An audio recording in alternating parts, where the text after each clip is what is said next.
Good morning. Thank you again for joining us for this month's edition of Coffee Talk. Just a couple of reminders as we get started here. My name is Sean O'Brien, president of QwickRate. Want to thank you all for attending. I'm going to let Steve Huntington introduce himself. Thank you, Sean. Good morning, everyone. My name is Steve Huntington. I'm the director of analytics here at QwickRate and QwickAnalytics. I've spent my entire career working with mostly with community banks, and my background is in strategic planning, valuation work, M&A advisory, capital planning, and model development and management. And I've been working with Sean here to develop our interactive tools for about a decade now. And I'm a graduate of Wake Forest University. Great. Thank you, Steve. As Steve mentioned, Steve's instrumental in developing a lot of the functionality and tools that we have here in the CECLSolver. So he is clearly our most knowledgeable resource here. So I think for anybody who's heard him speak previously, Steve does a great job. So just a couple of reminders why we're here today. Again, we felt like as we were moving closer towards implementation, we wanted to make sure, and as the number of banks who are using the CECLSolver increases, that we always have a monthly way to kind of communicate with you, share questions we're receiving, give you the opportunity to ask questions and be able to share those with a larger group. So in many ways, we've felt like this could be in some ways a user group, which we will continue to do. In addition, with your commentary and feedback, we've tried to continue to update the CECLSolver, and so we'll touch on a few of those things here today. And then the most important reason why we're here today is just, again, to provide you with a forum to ask questions that other users then can see the answers to as well. You are all on mute, so I think the easiest way we've found to submit questions is just through the Q&A box and the chat function. So I'd encourage you both encourage you to use either way. And then we will take those as we move throughout the presentation today. Again, we'll just touch on a few things that we're working on or updating or that we've already received as questions. And so we'll want to share a little bit of that. But then, like I said, the most important element is to give you an opportunity for questions. We did hope to have Josh Bowen from Warren Averett on this month. Josh had a conflict, so he will be with us in the August presentation. And then we are also, I've discussed with a couple of bankers, I think we're going to have maybe a few of our users on the next month. So we'll keep you posted on that. But, again, we're trying to line up additional people to join us while Steve and I love doing these. We feel like it'd be helpful for you to have some other viewpoints as well as we move closer. So we're working hard to bring in other panelists as we move towards the end of the year. I think I've touched on most of this. This is why we're here. So without further ado, I'm going to kind of get started and hand this over to Steve. And Steve, you can walk us through just a couple of reminder slides on the CECLSolver. Sure. Give me just a second here to pull that up. So yeah, just reminding for our new users who are less than familiar with how the tool works. The entire CECLSolver tool is based in the cloud, meaning it's an interactive tool. So as we plug in assumptions and change inputs, all the calculations recalculate on the fly, which makes it very easy from a scenario management standpoint. An issue that we've heard from a lot of our users using other tools and people in general when it comes to this type of modeling is that there's lots and lots of assumptions and inputs that go into each run of a calculation. And any one of those, a lot of those inputs are relatively irrelevant, right, for your particular situation. But some of them are going to be, your tool is going to be very sensitive to. And the ability to change one input and then see exactly how much effect that has on the CECL calculation, not only for that segment, but for the entire portfolio, allows you to kind of zero in on what assumptions you really need to be focusing your time on and which ones you really don't need to spend much time on.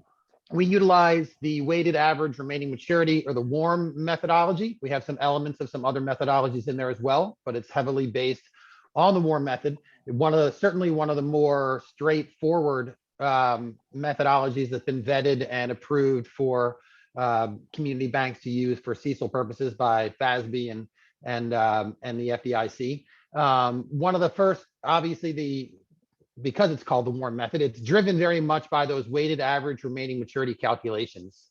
So that's really the first step in utilizing our tool, is to do some remaining maturity calculations. That data sometimes is very easy to get from your core, your ALM. Maybe you're already calculating internally, but sometimes it's not so easy. So no matter how much assistance that you need in doing some of those warm calculations on the front end for our tool, we can provide. And once we plug those warm calculations into the tool, it's really very much off and running, right? The tool is preloaded with all of your historical financial data.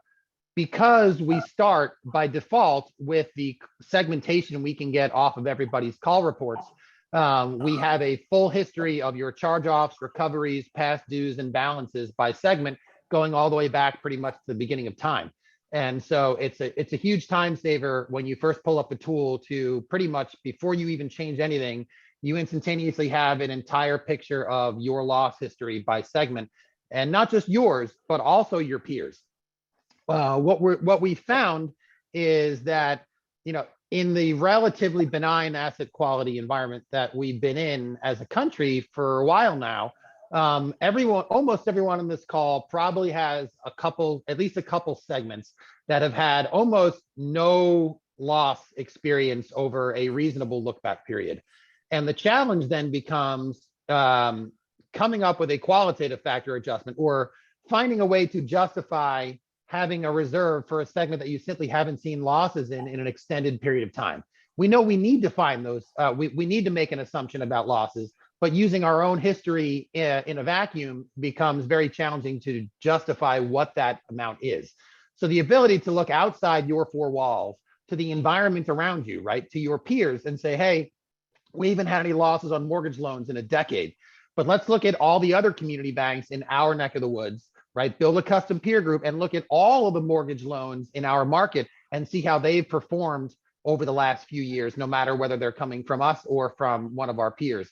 And it provides much better, more justifiable adjustments to your historical loss rate to try to come up with a serviceable and defensible reserve calculation. So again, when you first log in, all that data is right there. Our tool calculates your historical lifetime loss rates. It shows you what the peer data looks like, sort of as a benchmark, so that you can create those qualitative factor adjustments. We have a detailed page that allows you to manage your Q factors, both internal Q factors as well as external environmental and economic Q factors. And we have a space here for individually assessed loans, as well as for dealing with the CECL reserve requirement for unfunded commitments. So that's pretty much, in a nutshell, kind of how the tool works. Just a second slide here that just reminds you from an administrative standpoint, how to manage the tool. As soon as you have all your inputs the way you want them to be, you can save them as a scenario. As soon as you do that, it's securely saved. You can access all your scenarios anytime you want to. You can have as many scenarios as you want. There's no limitation on that, or how many people are using it. No additional charges for that. And something that's always been near and dear to my heart is the ability to always be one click away from exporting whatever data you want into whatever format you want. So there's an export button there, and you have full control over how much of the data and the calculations you want exported, and to what environment you want to export them, whether it's Excel or PDF or what have you. And all along the way, we've also built in a great little administrative feature. This is a huge kind of best practices thing, is to make notes along the way. All the auditors and regulators that we've talked to about this, they can't stress enough how important it is to document, right? Build that narrative as to why you're making these assumptions, why you're making these adjustments to your historical experience. And so we have multiple places throughout the tool where you can make all the notes, build that narrative, and those notes all get organized by loan segment. And so whenever you print this off or export it or send it to an auditor, all those notes will be attached to each of the segments and organized in a very efficient manner. which helps you not only remind yourself next quarter of what you were thinking, last quarter when you were doing it, and also kind of walks your auditors and examiners through what you were thinking, which is really what they're looking for. John? Great. The scale model. Yeah, Yes. so that's something we have, we heard about, the Fed came out with that last year, and then they didn't really have a whole lot of follow-up to it. It looks like they're doing another follow-up to it in the near future, so we're going to keep our eyes on that very closely. But we wanted to provide the scale tool as presented by the Fed with some, I would say, enhancements or ease of use enhancements. One of the things that we saw, other than the fact that the scale tool is very simplistic, right? You have very limited control over segmentation.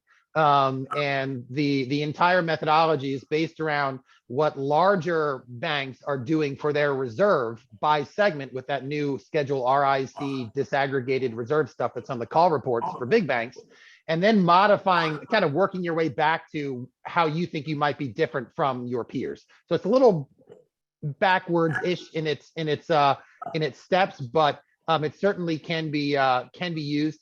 And we wanted to provide some additional flexibility when it comes to peer groups and really good data so that you can modify that and you can get something that you can compare to a warm methodology. If you have an auditor who just wants you to have some sort of backup calculation or a sanity check to whatever is your primary methodology, the scale tool can function very well in that regard. And so we wanted to offer it. So I think as of a couple months ago, it's available for free as an additional tool on our platform.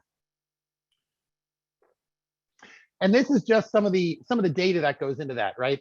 You don't get a lot of good data from the Fed. They have a spreadsheet, I think, that gives you some raw data, and then they make a big assumption that you're going to dig through all of that disaggregated reserve data for all the big banks around the country, form an intelligent peer group, and then accurately reflect those data trends in your scale tool if you're using the scale tool.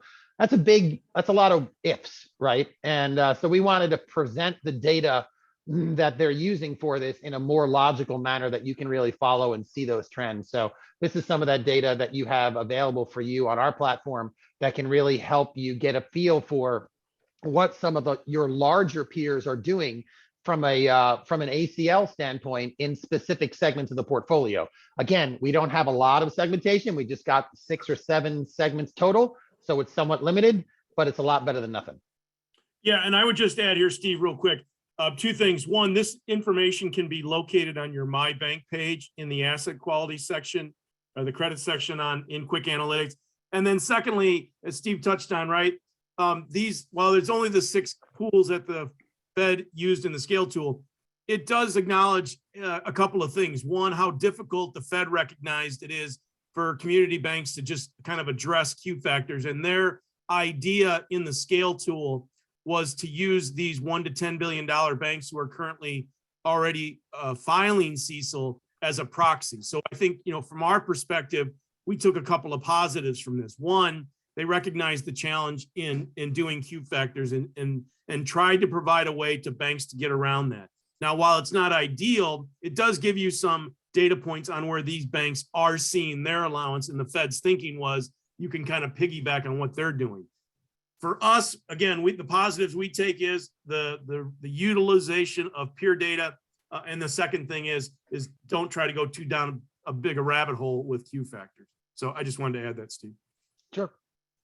Okay, another area that Steve's going to jump in on is unfunded commitments. This is something, again, that's new and being required in CECL. And so Steve's just going to touch on this page here real quickly. Yeah, and just as a reminder, don't wait till the end to shoot your questions. If you have a question, just put it in the chat or put it in the Q&A, and we'll answer it right away as we go. So we don't mind being interrupted, especially in this sort of a format.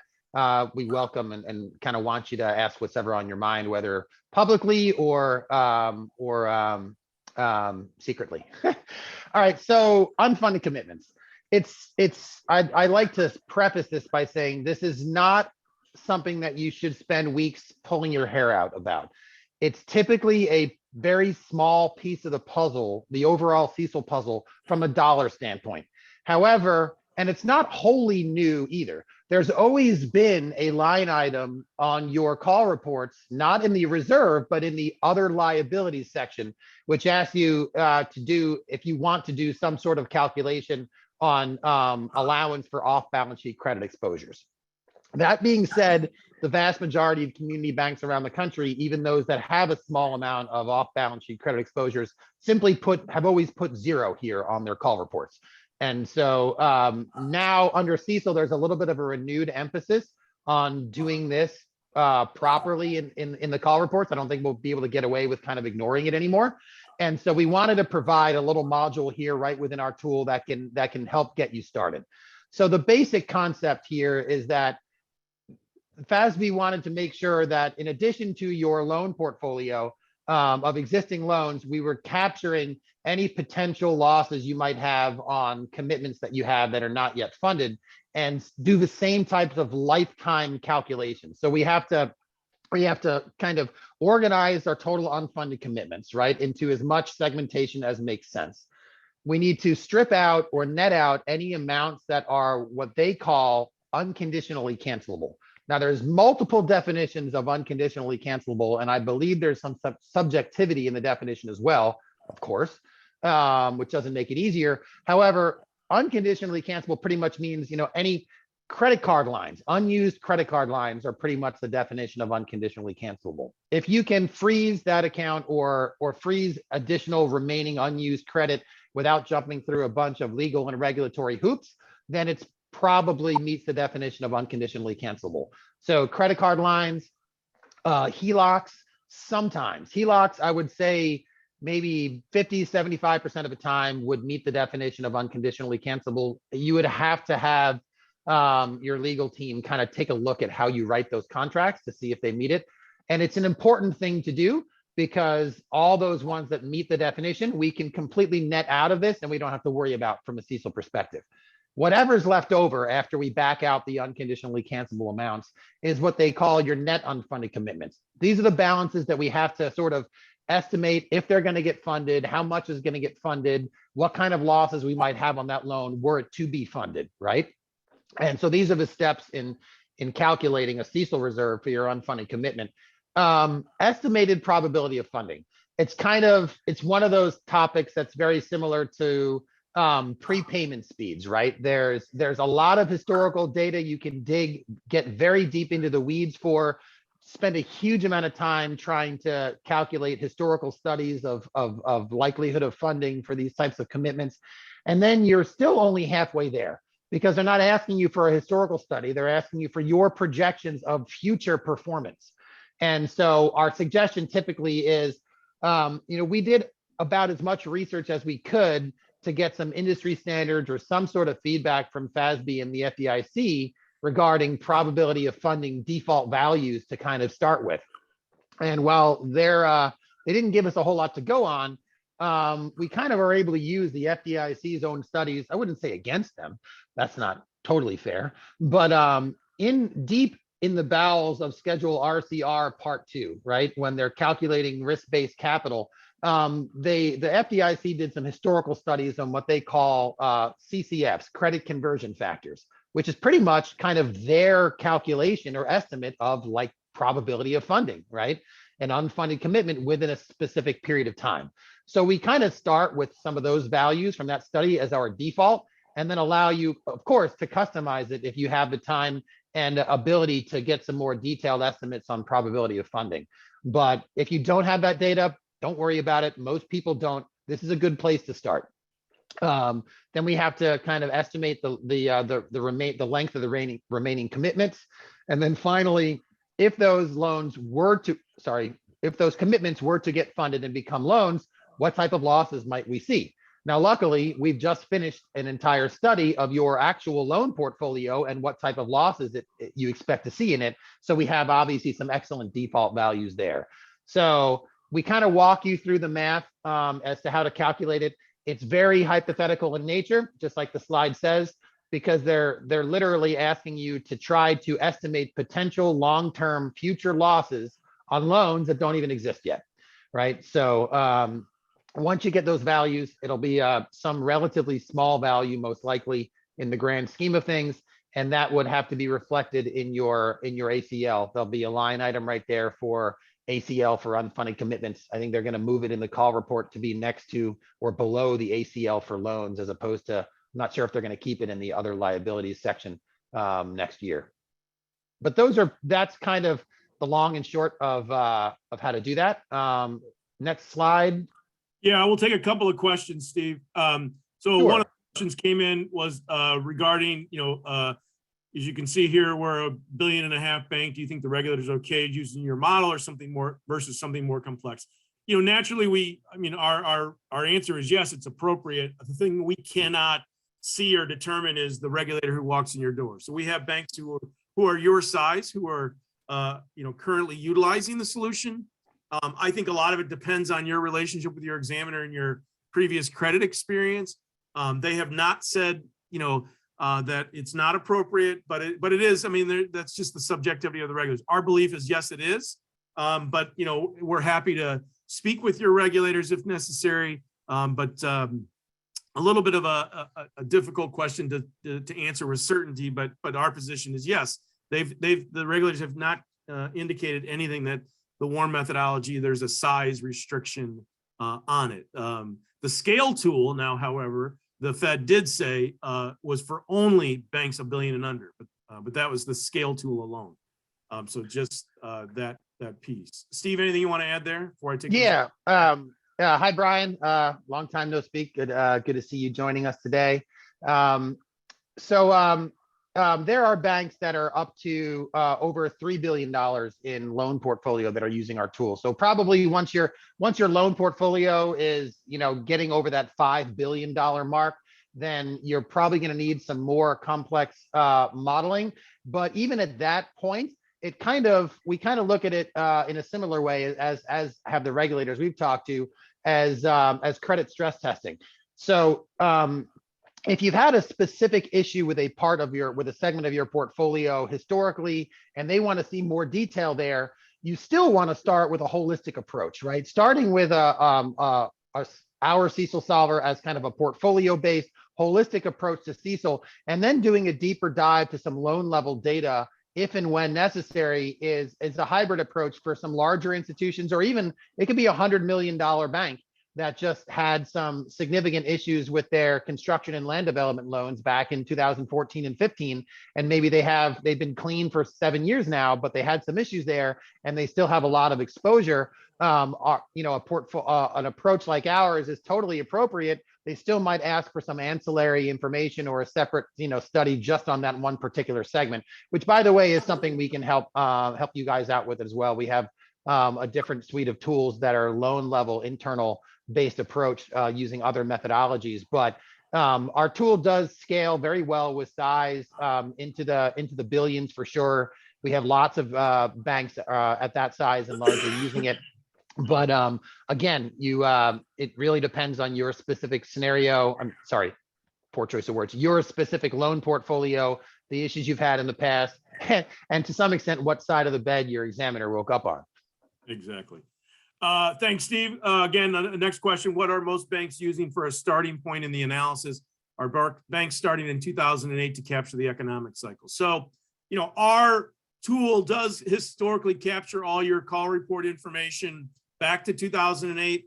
The WARM methodology, right? The symmetrical approach is to think about the losses that might exist in the remaining maturity of it, and the way you kind of think about those future losses or reserve levels is looking back at your historicals in similar WARM periods. So you certainly have the ability to go back to 2008 and see what that type of experience meant for your bank, but it's not a requirement to start there with your analysis. Steve, anything you want to add there? Yeah, I mean, because the historical data, the look back period really reflects your starting point, right? Your starting point for what you expect over the next in the near and medium term future going forward. So if you had some significant issues back 15 years ago, but you've been clean for a decade, your historical experience and look back period is more likely to reflect the more recent clean period.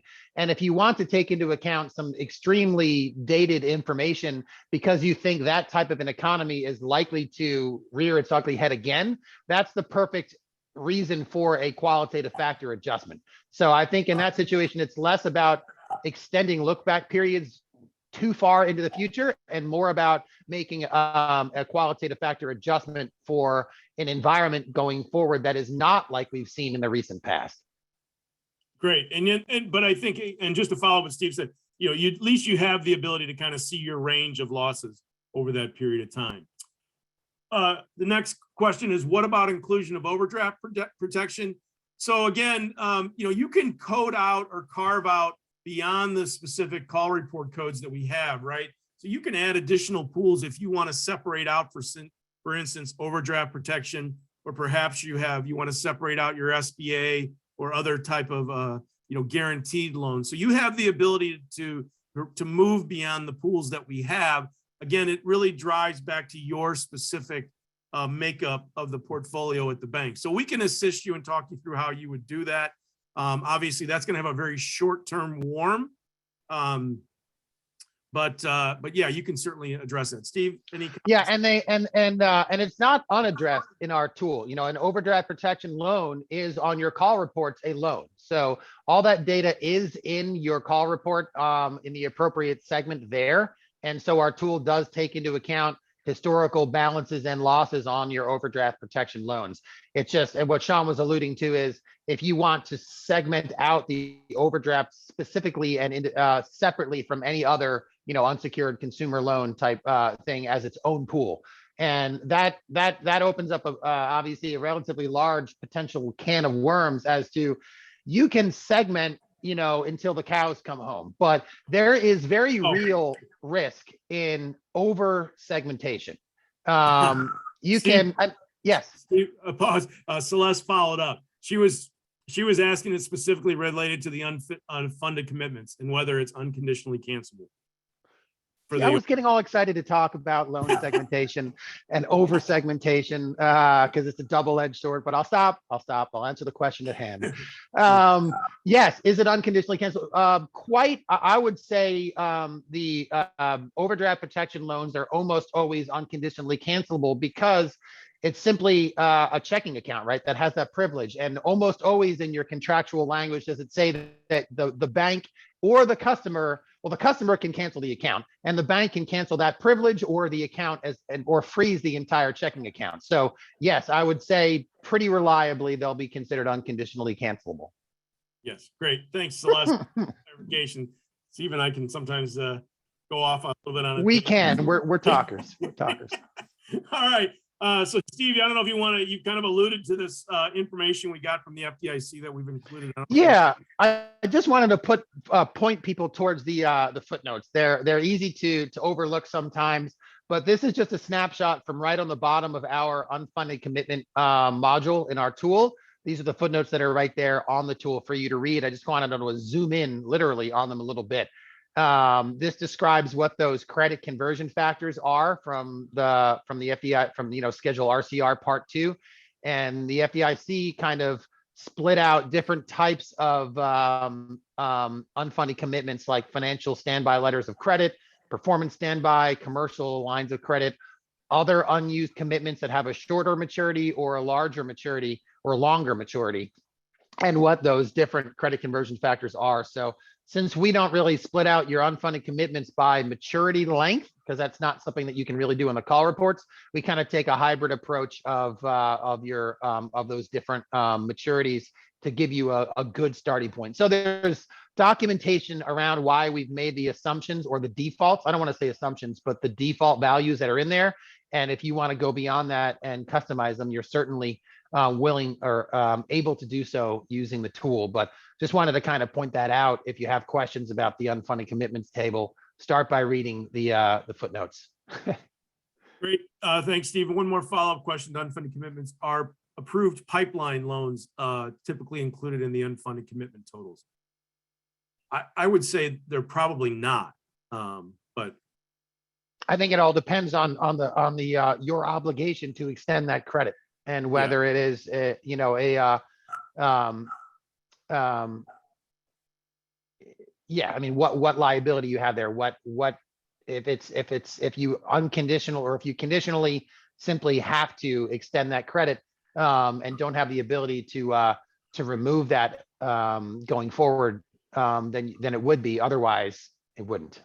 But I guess my point is those would be captured in the amounts that they're reporting in the call report. So if you're at the bank already, including those in the totals, because we're starting with numbers you've provided to us in the call report. Yeah, so yeah, it's a good point. It would be on our tool if you guys were filling it out on the call report, because the call report does ask you guys to report your total unfunded commitments, in about 8 different segments, of the portfolio. So you'd look at look to your accounting people and see what they are or are not including in the call reports when it comes to that. And whatever you do put in the call reports will be reflected on our tool by default. Again, when you first pull up the tool, you'll already see your call report driven unfunded commitment totals. The unconditionally cancelable amount, that's the amount that's not in the call reports, at least by segment. The total unconditionally cancelable amount is a line item you do have to fill out in your call report, but how we break it down by segment is not there. So we ask you to go in and say, I know we have 100 million of unconditionally cancelable. Where does it belong within within the segmentation here? And help us kind of finish filling that out. Yeah, and so I think, typically a lot of times the pipelines are in 1 to 4 family, and that's not. But if you're not closely looking at that, if you're kind of just, if you're not closely looking at what's unconditionally cancelable and what doesn't meet that definition, you should look at it more closely now, because it can certainly benefit you to be able to back more of that stuff out if it is unconditionally cancelable. Good. Okay, so we've already gone. This is just an extra slide for when we send you the slide deck, kind of reminding you of what those steps are in the unfunded commitments. Again, this is all part of the user guide that we have on the website, on the tool as well. And some of those things are pointed out in the footnotes of a tool, but I just wanted to put it on a slide for everybody. Yes, great. So we got another question in, Steve. I implemented CECLSolver in May. Thank you very much. It took about a day. There are a few assumptions that need to be tweaked / validated over the next few quarters. The biggest one is the prepayment speed for each loan pool. For my first pass, I use your defaults. What is the easiest way to calculate our actual prepayment speeds? Any advice? Yeah, there is an easy way. It is certainly, but I would preface any discussions about prepayment speeds by, you do some historical analysis, you pull the data that you need to do, and then you do a prepayment calculation over some sort of historical time period, which is also an assumption. Are we doing over the last 12 months? Are we doing a 5-year average? Like what look back period are we using separately from everything else just for the prepayment speeds? And there is no guidance and no answer. It's just what you think is appropriate, which I know is not particularly helpful. And even once you do all that, it's still only half the battle, because you're supposed to be projecting future prepayment speeds, not just representing historical ones.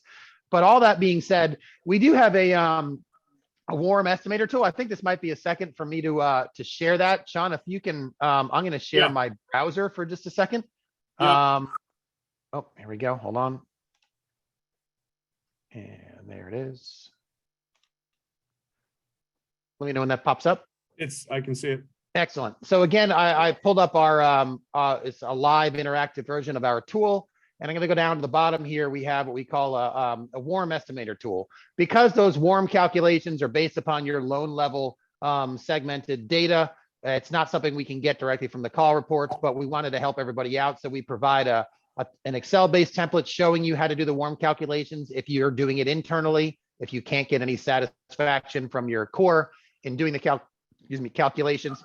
But also, and if you don't want us to do it for you, just a reminder to everybody on the call today, if you're not calculating your worms currently and really don't feel like having to start doing that or tasking someone at your group to do it, you can send us the loan level data securely and we can calculate the worms for you on an ongoing basis. So we can help as much as you need. But this question is about prepayments. So I added a very simplistic prepayment tool here at the end of our warm calculator. These are all the different segments for calculating warm.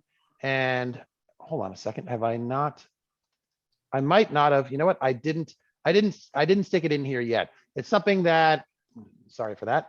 It's something that I'm going to be adding to the tool. It's a very simplistic calculator, but basically you're taking a pool of loans for as of, let's say, 12/31/2020, right?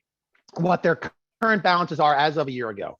And then you're looking at the principal payments and interest payments that were made since then. And then you have, you look at the total payments made, and then using the interest rates that you have on each loan, you can estimate how much payments should have been made based upon the contractual language, and then how many payments were made. So you need ending balances, but not ending balances for the whole segment a year later, ending balances for that same pool of loans you started with. So the challenge with prepayments is that you can't just take, your whole GL for a loan category as of a year ago and that same segment a year later, because there's going to be a whole bunch of new loans in the middle that shouldn't be that the calculation doesn't apply to. So you start with your whole balance as of a date, you follow those loans a year, you look at what the contractual payments should have been, you look at what the actual ending balance is, and whatever the difference is prepayment. And then you calculate that for the whole portfolio, and you get an average annual prepayment speed. So again, the challenge is managing the universe of loans for any one of those calculations and over what period you're doing it for. But if you have loan balance and if you have a loan segment, obviously you have loan codes in your data, you have balances in your data, and you have if you have an interest rate or a contractual payment amount.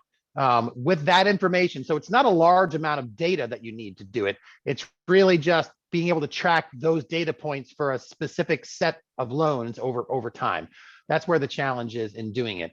So our default values, I mean, we talked to everybody about this. We talked to Fazbear at length. We talked to FDIC at length about this, looking for some good industry default sort of data to get people started on prepayments. Now, that exists for mortgage portfolios because of the mortgage-backed securities industry, right? They do lots of lifing studies and whatnot. But for most of the other segments of your portfolio, there is not any good industry data out there, which again is a double-edged sword. It means that you don't have a great default starting point without doing it yourself, but it also means your examiners and auditors don't have a huge amount of ammo to argue with whatever assumption you make, as long as you have some reasonable basis to make it. We think 10% as a default is relatively conservative for most types of loans. Certainly very conservative for mortgage loans historically. Now, with a rising interest rate environment, we're going to see less prepayments on mortgages than we have seen in the past. However, to what degree? That's a really good question. I'd love to hear your thoughts on how much we think that prepayments are going to slow. But we've seen 20, 30, 40% annual prepayment rates on some auto loans and mortgage loans over the last few years. So they can be very high. But I think you start with a conservative, reasonable number, and some of it depends on where you're at with CECL, right? If you're trying to justify how high your reserve is, then you might want to be conservative and have a lower prepayment estimate. If you're trying to justify how relatively low your reserve is using CECL, you might go the other direction. So that's something we'd kind of want to look at with you on a one-off basis and look at your situation and talk about it more in detail. But it's certainly a good question. Yeah, and I think the important thing is just Steve was pointing out there, right? A higher prepayment assumption is going to lower your warrant, right? So that's the fundamental thing. But the second most important thing is that a reasonable assumption is valid, right? So as Steve kind of alluded to, you can go very deep into the weeds on this. You have to determine whether that's really going to be beneficial to you to spend that extra time, on that. So let me look at a couple here. We had a question. They were interested in our discussion of the risk and over segmentation, Steve. So they did want to hear a little bit more of what you had to say there. Well, thank you. I appreciate that. I don't know if you're just throwing me a bone or because you could tell I got excited about it but either way. So let's talk for a minute just about segmentation. I think historically banks have been very prone to over segmenting. And it's something that Sean and I talk about a lot, and it's the risk. We don't want people to confuse precision for accuracy.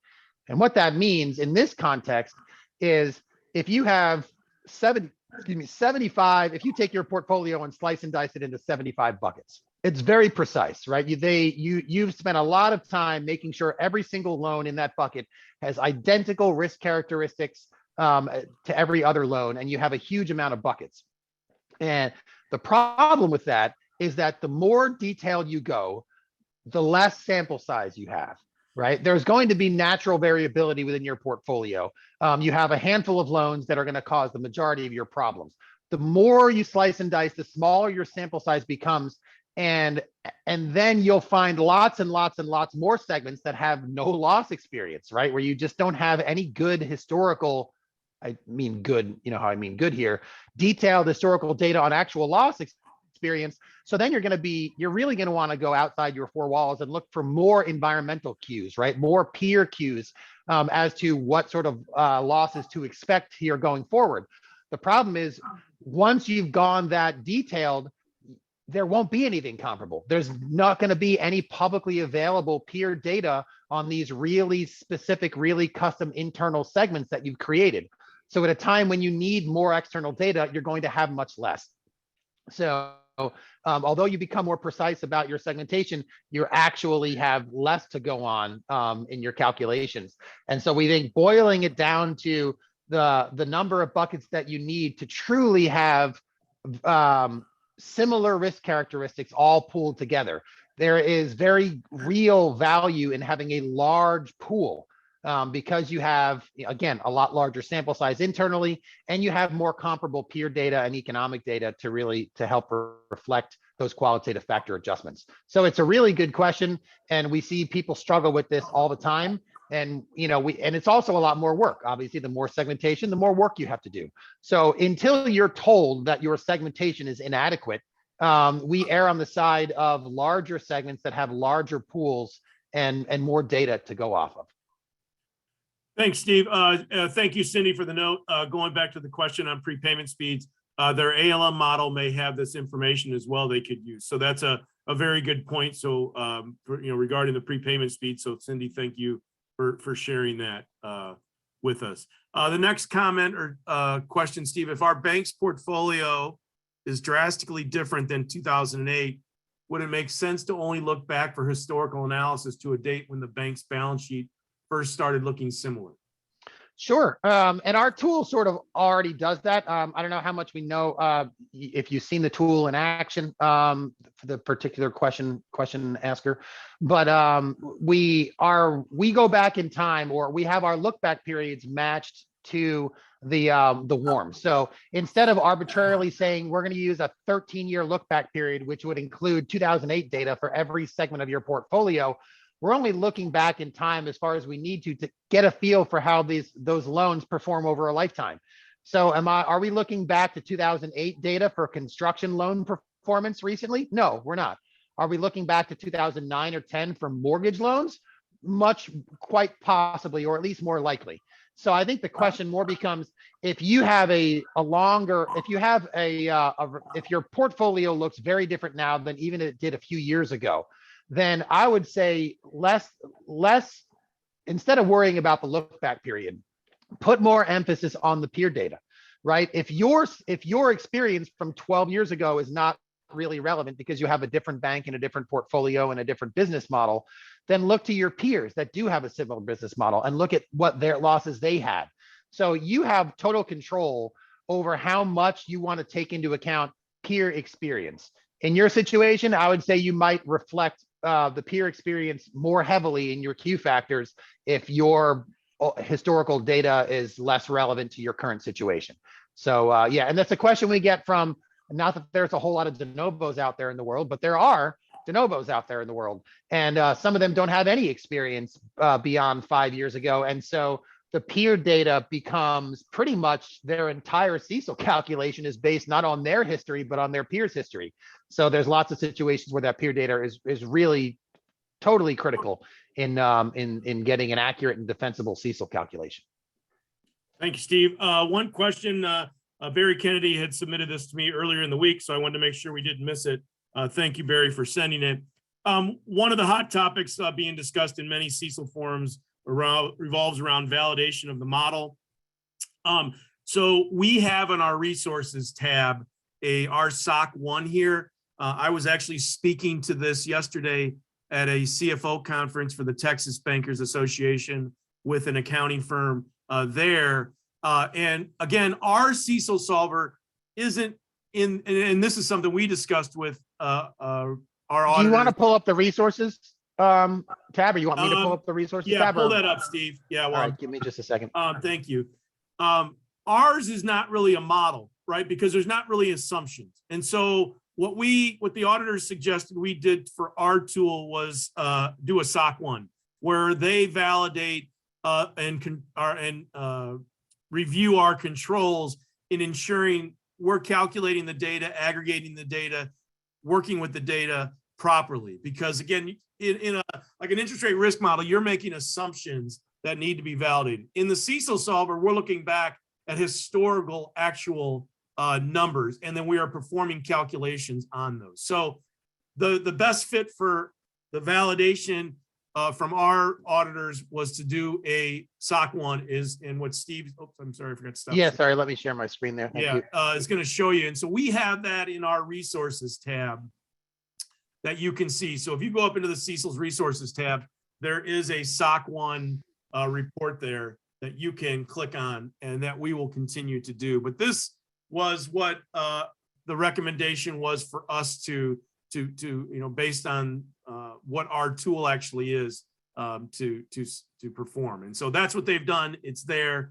If you have any questions, we can talk further on it. But that is there for the CECLSolver. Yeah, and you'll also notice on that same resources tab, we have a user guide that kind of walks you through how to utilize a tool if it's been a little while since you used it last, a methodology guide, some other internal resources, a draft of an implementation letter that kind of helps get on your way from a policy standpoint.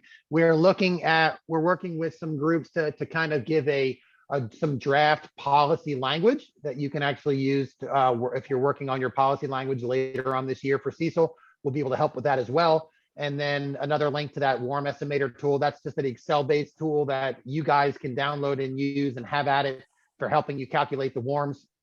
And then down here below it these are just sort of chronological links to some of the better industry resources and accounting resources we've seen that talk specifically about CECL and more specifically about the appropriateness of the WARM methodology for the vast majority of community banks out there. And we organize these in chronological order for some very obvious reasons. You'll see some of these earlier ones in 2018 don't talk very much about the WARM method, which I think started, everyone freaked out when they saw some of these very complex methodologies being the only ones that they were talking about on the early webinars that they did.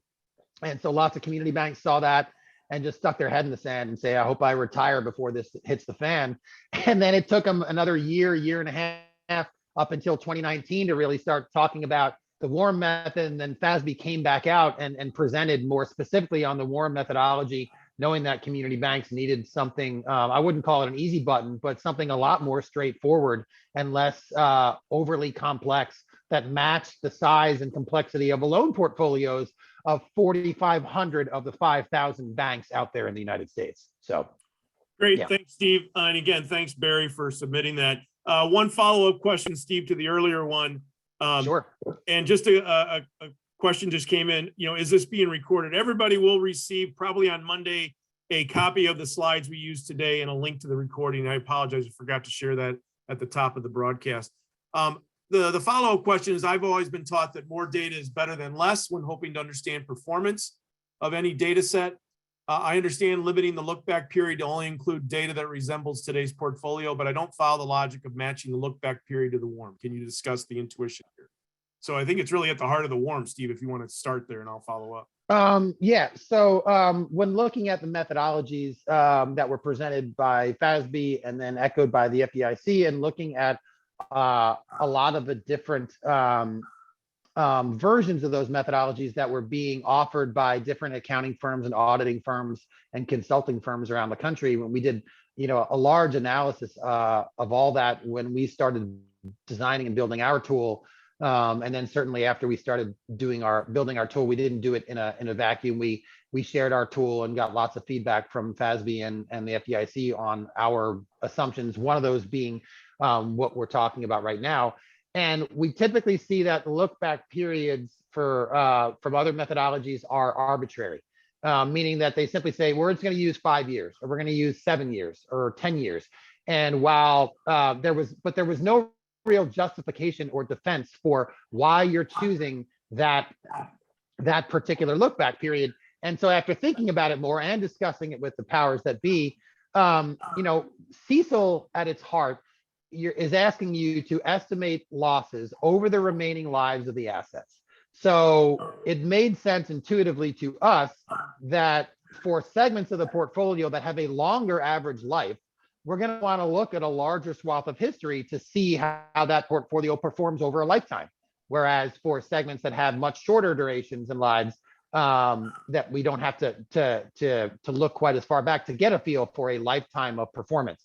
Now, so the question then becomes, do you want to go back multiple lifetimes, right? Do you want to look back at 2008, even though you're looking at a segment that has had probably 8 times, 10 times turnover since 2008? And it's a subjective question for sure, but we believe it at its heart, the starting point for CECL is historical experience. And if you're looking at a 15-year period and then averaging it all out, you're saying that what happened in 2008 is 100% as relevant than yesterday is in our historical analysis.